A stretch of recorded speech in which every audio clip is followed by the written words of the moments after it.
A very warm welcome to this week's edition of Invest Africa. I'm Godfrey Motizwa.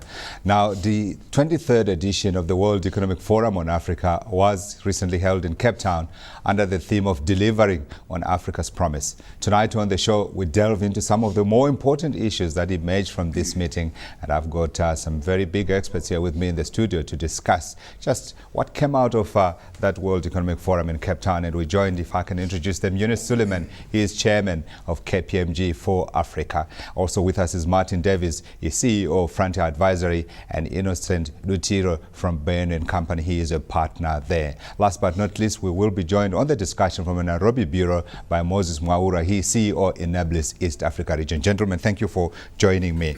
Now, I said what the main theme was, which is delivering on Africa's promise. That's what WEF identified and said they wanted Africa's biggest leaders, private sector leaders, as well as politicians to focus on. Let me begin with you, Innocent, right out there. Did we discuss the structures and the means that are required to deliver on this promise that Africa, that everybody is talking about the continent? Thanks, Godfrey. The first point to make is that definitely conversations started. My focus during the 2 and a bit days was on infrastructure. If you look at infrastructure, each country in Africa has got a challenge, an infrastructure challenge, in energy, in ICT, in road transport, etc. That's within the country, but there is a great need for interconnection between the various countries. So it was very important to bring the various players from different countries on one end, and also the private sector with government. A lot of the infrastructure requires enabling legislation. A number of the sessions that I attended, particularly the energy one, touched on legislation in terms of putting in the right regulation to enable connectivity between the different countries. If you take Zambia, for instance, Zambia's power demand is not sufficient to economically build a power station just for Zambia itself. But if Zambia has got an option to interconnect with other countries, it would make it economical for them to build a power station and meet their own demands and the regional demands. So the point you're making is that the conversation has started. Infrastructure is an important part of that conversation. Your impressions, Yunus? I'm sure you were in a number of sessions that you attended. You listened to people, you had private meetings with your clients, you had meetings, I'm hoping, with government leaders. What did you get? I think it was exciting. It was the best WEF I've attended. Starting with the state banquet with Nigeria on Tuesday night, I mean, that was a brilliant interaction with a significant number of government officials. And I think that was very useful in a forum whereby networking was at its prime. And so that was followed on Wednesday by the Grow Africa sort of meeting, which I attended, very much focusing on food security, agriculture, producing food for ourselves on the African continent, and also feeding the rest of the world. That's something which is a first. I mean, that session alone had a double number of participants from the previous session in Addis, which was the first session.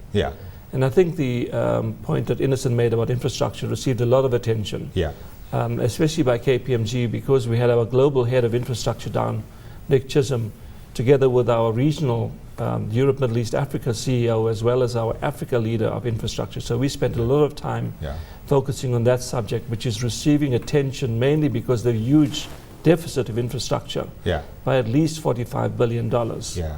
So that was, I think, very important in terms of the focus. And I think in addition to that, there was a lot of talk about the talent, focusing on talent and mobility. So when I look at that, I think that most people, unfortunately, are reluctant to move around Africa. And I mean, if you look at my situation in perceptions, actually, I think that's part of the problem, isn't it? In 1998, when I was asked to go to Nigeria, it was like, what crime did I commit to go to Nigeria? But the fact of the matter, for owning up, Yunus. The fact of the matter is, you know, when you look at the global diaspora of Africans, they need to come back and help Africa to grow, and that's, I think, fundamental. And we need to deploy them around the continent. And we need those skills because that's going to help our growth rate much faster. Martyn, the conversation has moved on, you would have noticed. I mean, we're talking about delivering on Africa's promise, suggesting that there's something that's happening on the ground. And the two gentlemen have made reference to the fact that they think it was appropriate. They think a conversation has started, and part of that conversation ought to be infrastructure and, of course, talent. Have we moved too fast?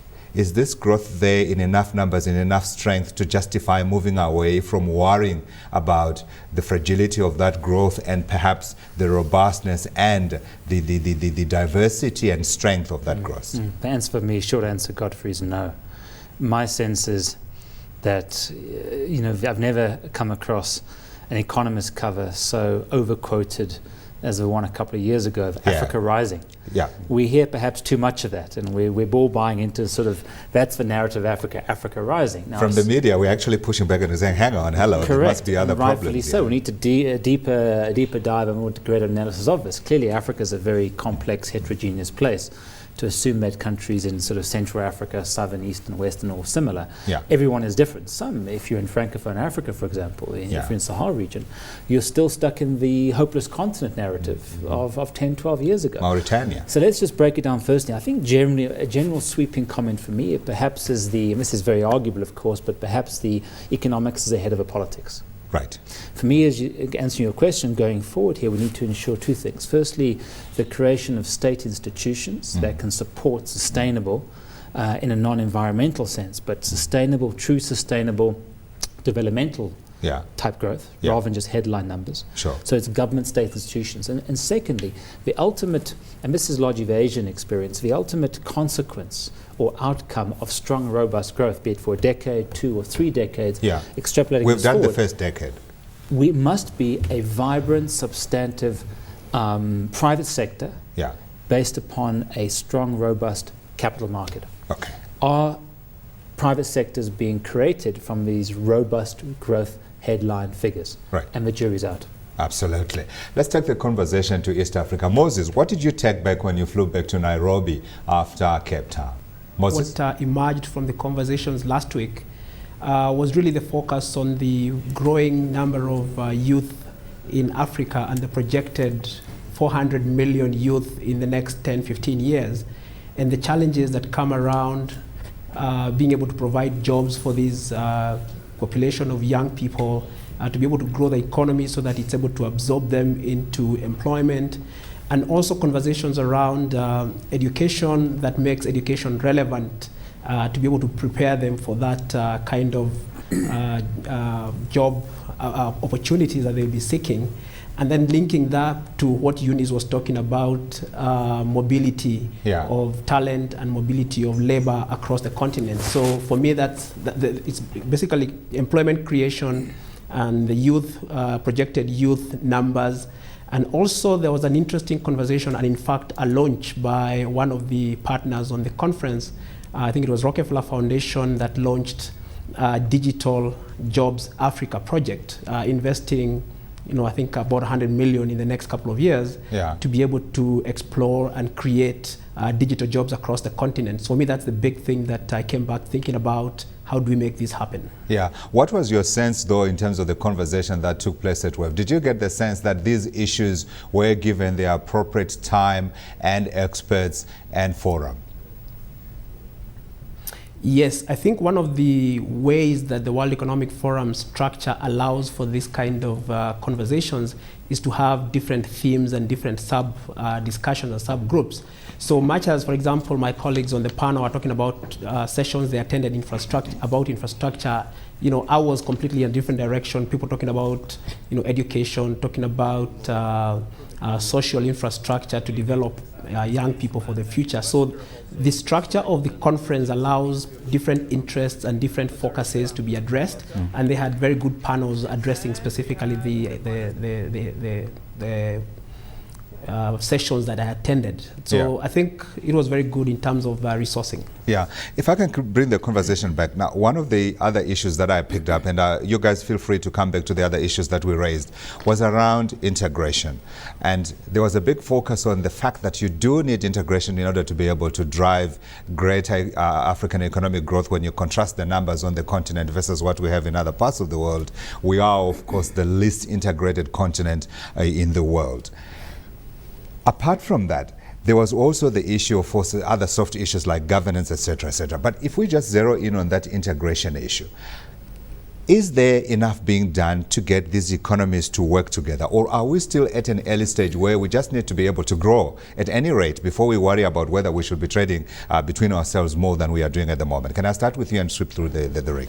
Godfrey, firstly, I think arguably, and that's a very contentious point, as many countries, especially in sort of central sort of regions of Africa, arguably economically non-viable because of their size.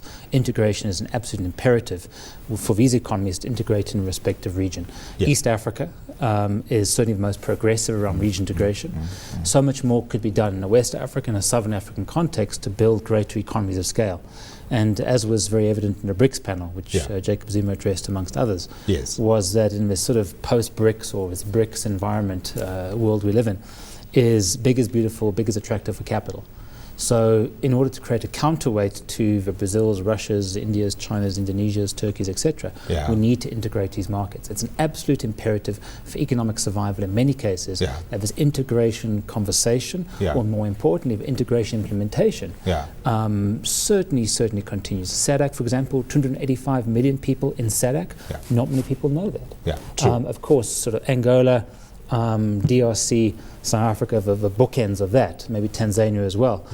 To integrate, the whole of the Congolese population is a bit ambitious, perhaps, but at least the southern part around Katanga province. We need to integrate arguably for greater economic viability. Did we take integration forward, Yunus? I think we're not going fast enough in terms of integration. And I think the important thing is that with these infrastructure projects that are being planned, I would suggest that ultimately that would help the integration strategy. But I think we've got to start with clusters. Like Martyn was talking about, in terms of the East African cluster, it's further down the track. West Africa has been talking about it for a long time in terms of ECOWAS. We've got SADC. There's a lot of things that need to be put in place. And I think we've got to cut through the complexity and make sure that we kind of get the clusters sorted out, and then with a big plan in place so that they can connect, more specifically on road, rail, transportation as a starting point. Because when you have roads and rail that really connect the continent, everything else will fall in place, especially in terms of the actual economic upliftment of those communities where those roads or rail will go through. So we're coming back to the issue, the fact that we need to find that infrastructure in place. Is coming back full circle to you, Innocent. If I can come to you for final thoughts on this issue around integration. Do you feel that it got enough time? On the point of integration, as Bain Company at the beginning of this year, we did a study for the World Economic Forum on the effect or the benefit that you would get by improving the inefficiencies at border posts in sub-Saharan Africa. That report shows that just by addressing half of the inefficiencies, you release up to 12% GDP growth. That underscores the importance of integration. And I think the borders are the physical representation or manifestation of a lack of integration. If I come back to the power issue again, the integration of the networks is important. Absolutely, so this has to be done. Final comment from you, Moses, before we let you go.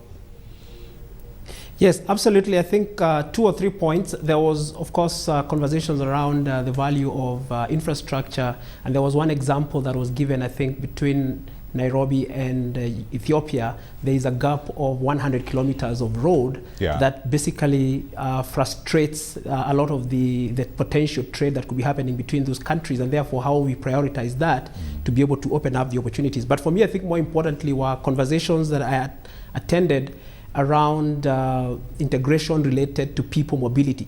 So for example, the issue of visas. Visas was a big discussion where you find, a business leader requires 2 or 3 days to access a visa to a neighboring country, while really he doesn't have the time for his passport to sit 2 or 3 days in an office getting a visa. And therefore, being able to open up mobility for people goes a long way to help in integration. And one of the panelists has talked about how much progress has been made in East Africa. And for example, I can tell you, there is an East African passport that is shared among the 5 countries of East Africa. And anyone who carries that passport and is crossing the border within those countries doesn't need any processing of visas or anything that basically frustrates and reduces that integration among the people themselves.